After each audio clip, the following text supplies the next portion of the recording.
Tu as voulu qu'on revienne sur la révolte générale en Guadeloupe, une révolte à laquelle le gouvernement a réagi en envoyant le RAID et le GIGN, ce que déplore vivement l'opposition parlementaire. En Guadeloupe, en pleine pandémie, il n'y a pas d'eau pour se laver les mains. Les habitants s'approvisionnent avec des citernes qu'ils ont eux-mêmes payées ou avec des tours d'eau. Les enfants ratent jusqu'à 1 mois et demi de cours par an parce qu'il n'y a pas d'eau à l'école.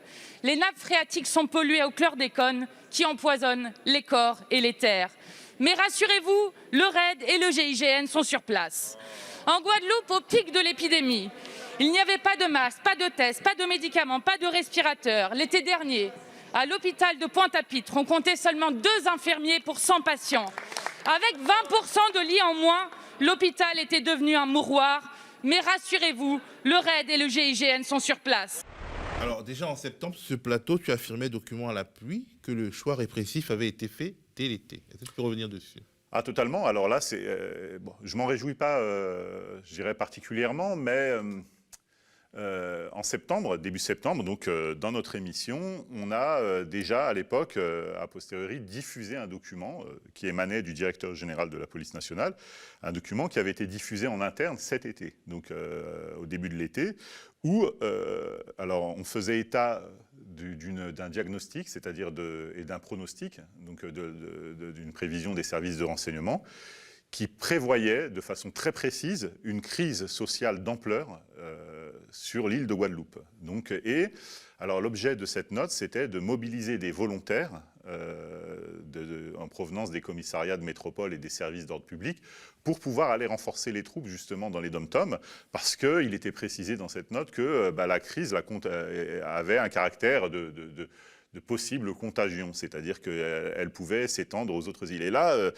moi, je ne suis pas le premier surpris, mais en fait, ce qui m'interpelle, c'est la précision avec laquelle, justement, tout ça avait été anticipé. Donc, on sait que ça date du mois de juillet, a priori, que ça avait été prédit, analysé et justement anticipé du point de vue de l'ordre public. Et nous, on l'avait déploré en septembre. Mais quelque part, quand on l'avait déploré, on s'était dit que bon, c'était dans l'intention, c'est-à-dire l'idée de dire, bon, on va avoir une crise sociale d'ampleur, mais plutôt que d'essayer de répondre à la cause, c'est-à-dire essayer peut-être de faire baisser les prix, d'améliorer la qualité des soins, etc., on avait déjà anticipé la réponse qui est celle à laquelle on assiste actuellement, c'est-à-dire une réponse répressive. Et donc là, je vois qu'effectivement, tout le monde s'émeut. Alors, je ne vais pas vous dire qu'effectivement, on le savait, mais moi, ça m'interpelle. C'est-à-dire que moi je vous invite, je vous renvoie vers la vidéo de septembre, où de façon très précise, on vous dit, voilà, il va y avoir des problèmes en Guadeloupe, alors qu'à l'époque, rien dans l'espace médiatique ne laissait présager justement que surtout, ça allait se produire. Je veux dire, l'expertise en matière de renseignement aurait pu permettre de déboucher sur une solution politique, sur des négociations, sur des discussions, sur autre chose que la fatalité de la répression. Alors, à l'époque de cette note de service, c'est-à-dire que c'est une note qui est extrêmement directive, dans laquelle on dit aux policiers, bon, vous venez, et puis si vous n'êtes pas volontaire, on viendra vous chercher, quoi, globalement. Donc, c'est-à-dire que la décision, en fait, de réprimer avait déjà été prise au moment où la note a été éditée. Donc, si la note, connaissant le circuit administratif, a été éditée pendant l'été, j'imagine bien que la décision a été prise bien en amont. C'est-à-dire que donc, là, alors moi, j'invite les gens à raisonner avec beaucoup d'intelligence, notamment à tous nos compatriotes des îles. C'est-à-dire que ce n'est pas quelque chose de subite. On vous le démontre noir sur blanc, c'est quelque chose qui suit un cheminement qui a été réfléchi, qui a été pensé avant.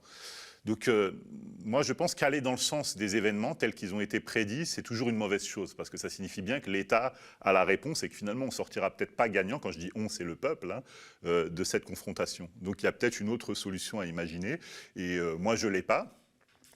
Je suis étranger à ce qui se passe sur les îles, ce n'est pas un territoire que je maîtrise, mais je pense que dans la façon de réfléchir globalement, il ne faut peut-être pas tomber dans le piège qui nous est tendu. Voilà. En même temps, je pense qu'avant l'éruption de violence, il y a eu quand même beaucoup d'appels à négociation. Depuis le mois de juillet, il y a eu des manifestations régulières, il y a eu en fait un refus du gouvernement d'aller sur le terrain de la discussion. C'est ça, ça signifie bien qu'on avait refusé justement toute ébauche de solutions, je dirais, diplomatiques, entre guillemets, et que de toute façon, l'hypothèse de la confrontation avait été acceptée par le gouvernement. Et donc, je veux dire, on ne fait pas de miracle. Bon, on a mobilisé des effectifs d'ordre public.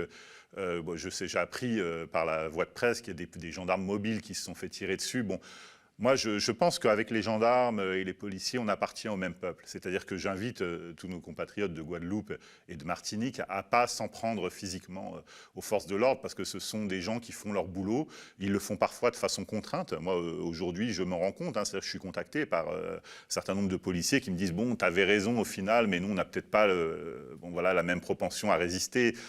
Donc, je veux dire, ce n'est pas des gens qui méritent qu'on leur tire dessus, globalement. Même si je pense qu'il y a beaucoup de colère et que la colère est peut-être légitime, la réponse est sans doute mauvaise.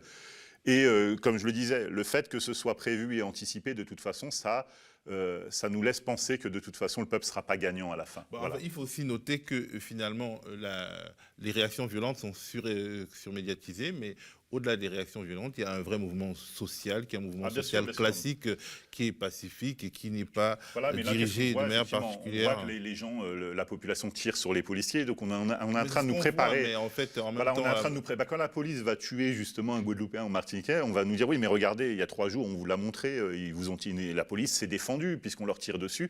Donc je pense qu'on est en train de préparer finalement, je ne vais pas dire un bain de sang, mais quelque chose qui va justifier peut-être une action violente. On parle du raid, du GIGN. Attendez, le raid, le GIGN, c'est ce qu'on a envoyé quand il y a eu Mohamed Merah, quand il y a eu les Kouachi.